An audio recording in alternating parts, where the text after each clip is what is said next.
ముందుగా నమస్కారం అధ్యక్ష. సభను అలంకరించిన అధ్యక్షుల వారికి, అలాగే అధికారంలో ఉన్న అధికార వర్గాల వారికి అందరికీ నా నమస్కారాలు. అధ్యక్ష, నేడు రాష్ట్రంలో ఎంతోమంది పిల్లలు వలసకు వెళ్తూ చదువుకు నోచుకోలేక ఎన్నో ఇబ్బందులు పడుతున్నారు. నేటి బాలలే రేపటి పౌరులు అన్న జవహర్లాల్ నెహ్రూ గారి మాటలు ఎవరూ పట్టించుకోవడం లేదు. మళ్ళీ వీటిని పట్టించుకోపోవడానికి కారణాలు ప్రభుత్వం వారు పేదల కష్టాలు పట్టించుకోకపోవడం వల్లనే వారు వలసకు వెళ్తున్నారు. వారితో పాటు వారి పిల్లల్ని కూడా తీసుకొని వెళ్తున్నారు. మరి ప్రభుత్వాలు ఏం చేస్తున్నాయి అని నేను సూటిగా ప్రశ్నిస్తున్నాను. అలాగే ఈ ప్రభుత్వాలు కళ్ళకు గంటలు కట్టుకొని పరిపాలిస్తున్నారా అని నేను సూటిగా ప్రశ్నిస్తున్నాను. సభ్యులందరూ సంయమనం పాటించాల్సిందిగా కోరుతున్నాను. మరి ఈ ప్రశ్నకు సమాధానంగా మంత్రి వైష్ణవి గారు సమాధానం ఇవ్వాలని కోరుతున్నాను. ముందుగా నమస్కారం అధ్యక్ష. ప్రతిపక్షం వారు ఇచ్చిన ప్రశ్నకు సమాధానం చెప్పవలసిన అవసరం ఎంతైనా అధ్యక్ష. ఈనాడు అనేక మంది వలసల పేరిట గ్రామాలు ఖాళీ అవుతున్నాయి. దీన్ని దృష్టిలో ఉంచుకొని మా ప్రభుత్వం వారు ప్రతిష్టాత్మకంగా ఒక పథకాన్ని తీసుకొచ్చారు. విద్యార్థులకు ఉచితంగా నోటు పుస్తకములు, భోజనంతో పాటు దుస్తులు ఇస్తూ ప్రోత్సహిస్తూ పాఠశాలలకు మరచేటటువంటి పనిలో మేమున్నాము. దీంట్లో భాగంగానే మా ప్రభుత్వ యంత్రాంగం క్షేత్రస్థాయిలో సర్వేలు చేస్తూ విద్యార్థుల తల్లిదండ్రులను ఒప్పించి వారి అవసరాలను తెలుసుకొని అవి తీర్చే దిశలో మా ప్రభుత్వం జాగ్రత్తతో పనిచేస్తూ ముందుకు సాగుతుంది అని భావిస్తూ ధన్యవాదాలు.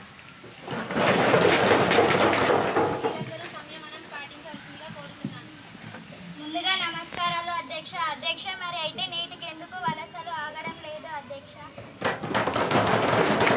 సభ్యులందరూ సంయమనం పాటించవలసిందిగా కోరుతున్నాను. మరి ఈ ప్రశ్నకు సమాధానంగా సభ నాయకురాలు అక్షయ గారు సమాధానం ఇవ్వాలని కోరుతున్నాను. ముందుగా నమస్కారం అధ్యక్ష. బియ్యాన్ని నానబెట్టగానే అన్నం ఉడకదు కదా అధ్యక్ష. సంయమనం పాటించవలసిందిగా కోరుతున్నాను. అన్నిటికీ సమయం, సందర్భం చాలా అవసరం అధ్యక్ష. 5 కోట్ల మంది ఉన్న ఈ ఆంధ్రప్రదేశ్ లో అనేక మంది వలసలు పోతున్న పరిస్థితిని అదుపు చేసే ప్రయత్నంలో మేము ఎల్లప్పుడూ ఉంటామని చెప్తూ మాది మాటల ప్రభుత్వం కాదు అధ్యక్ష, చేతల ప్రభుత్వం అని సభముఖంగా తెలియపరుస్తున్నాను అధ్యక్ష. ధన్యవాదాలు. సంయమనం పాటించవలసిందిగా కోరుతున్నాను. ఈ సమస్యకు పరిష్కారం దొరకడంతో రెండవ అంశంలో అడుగు పెట్టబోతున్నాం. రెండవ అంశం విద్యార్థుల సమగ్రత మరియు క్రమశిక్షణపై చర్చ.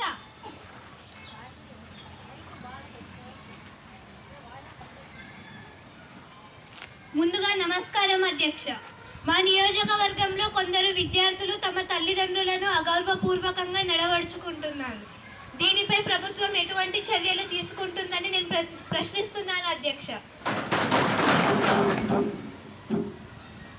ముందుగా సభను అలంకరించిన అధ్యక్షుల గారికి, సభ్యులందరికీ నా నమస్కారాలు. మీరు లేవెత్తిన సమస్యను ప్రభుత్వం తీవ్రంగా పరిగణిస్తుంది. విద్యార్థులలో ఈ రకంగా క్రమశిక్షణ పెంపొందించడానికి అనేక కార్యక్రమాలు చేపట్టడం జరిగినది అధ్యక్ష.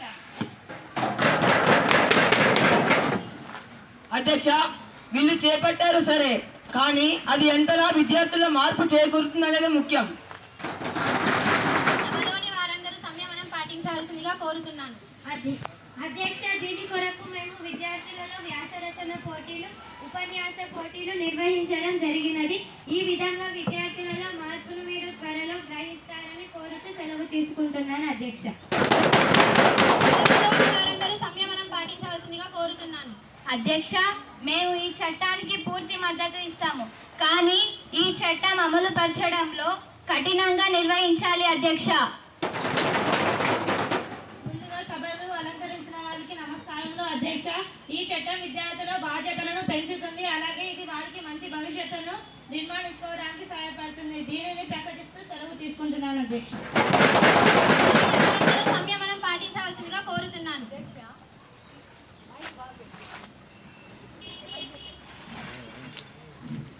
Next, we are stepping into an important role of education, that is, expand of education. Let us start this by opposition. Good morning, Madam Speaker. I would like to ask question government, that is, what action will take about expand of education? Madam Speaker ji, education is most important to every children. So we are conducting many programs for enrolling into the schools. Madam Speaker, education expand can be interpreted in several ways. Expanding the concept of education, including expanding the concept of education role of include more than just academics. Madam Speaker, such as national identity and critical thinking, it can also refer to expanding access through government program addressing issues in specific educational. Madam Speaker, there are many implementary programs about expand of education. Madam Speaker, our government spend more money for education expanding. Madam Speaker, I have some doubts. They did not do any programs for enrolling because so many children are working as laborers like in the construction, hotels, factories, agriculture, and also some children are to be free in the house. Okay, Madam Speaker, I accept that challenge. I must take action. So I respond your question. Madam Speaker, our government spends 10,000 crores for the education. Our aim is every child should enroll into the school. So our government will move forward. Thank you, Madam Speaker.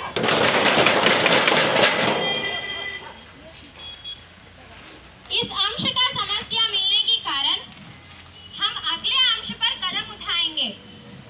14वां अंश, बाल मजदूरी की समस्या पर प्रभुत्व लेने वाली निर्णय पर चर्चा प्रारंभ कीजिए। प्रणाम अध्यक्ष। बाल मजदूरी को रोकने के क्या उपाय है अध्यक्ष? अध्यक्षा, बाल मजदूरी शिक्षा का प्रसार गरीबी कानूनों का कड़ाई से पालन और जन जागरूकता है। हम देने चाहते हैं अध्यक्षा। अध्यक्षा, हमारे देश में बाल मजदूरी कितने प्रकार होती है? अध्यक्ष, कुरुक्षेत्र, सेवा क्षेत्र, औद्योगिक क्षेत्र है अध्यक्ष। प्रणाम अध्यक्ष, बाल श्रमिक से आप क्या समझाते हैं? कानून पहल और क्रमशिक्षण में समझाते हैं अध्यक्ष। अध्यक्षा, भारत में कितने बच्चे बाल श्रमिक हैं? अध्यक्ष, 203.3 मिलियन बच्चे बाल श्रमिक हैं अध्यक्ष। धन्यवाद। ఈ సమస్యకు పరిష్కారం దొరకడంతో 5వ అంశంలో అడుగు పెట్టబోతున్నాం. 5వ అంశం, గురువుల గొప్పతనాన్ని తెలియపరుస్తూ మాజీ ముఖ్యమంత్రి వర్యులు మాట్లాడతారు. ముందుగా నా నమస్కారాలు అధ్యక్ష. ఈ సభముఖంగా ప్రతి ఒక్కరికి ఒక విషయాన్ని తెలియజేయాలని అనుకుంటున్నాను అధ్యక్ష. విషయం ఏమిటంటే నేటి విద్యా వ్యవస్థలో గురువుల పాత్ర చాలా కీలకం అధ్యక్ష. వారిని గౌరవించుకోవాల్సిన అవసరం మనకు ఎంతైనా మనపై ఉంది అధ్యక్ష. మరి ఈనాటి కాలంలో గురువు తగ్గ గౌరవం ఎక్కడ దొరకడం లేదు అధ్యక్ష.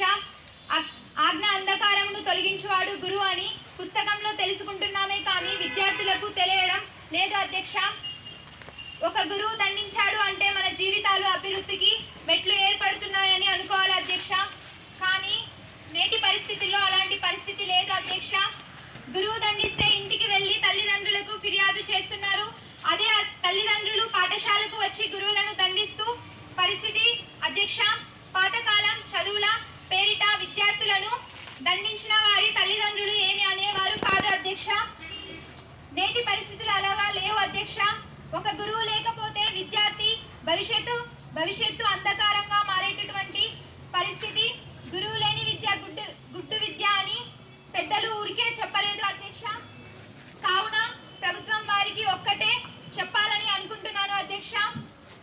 గురువులకు గౌరవిస్తూ వారి భద్రతకు రక్షణ కల్పిస్తూ వారిని ఒక భద్రత చట్టాన్ని స్వేచ్ఛను కల్పిస్తూ మార్గదర్శకాలు విడుదల చేస్తూ స్వేచ్ఛను కల్పిస్తూ చేయాలని కోరుతున్నాను అధ్యక్ష. ధన్యవాదాలు.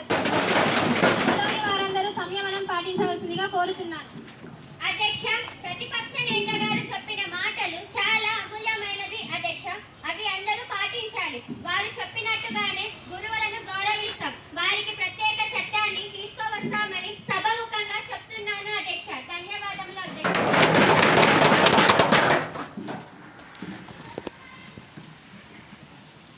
అసెంబ్లీ 2025 సమావేశాలు చర్చలతో అనేక సమస్యలకు పరిష్కార మార్గాలు చూపింది. ఇలాగే ప్రజల సమస్యలను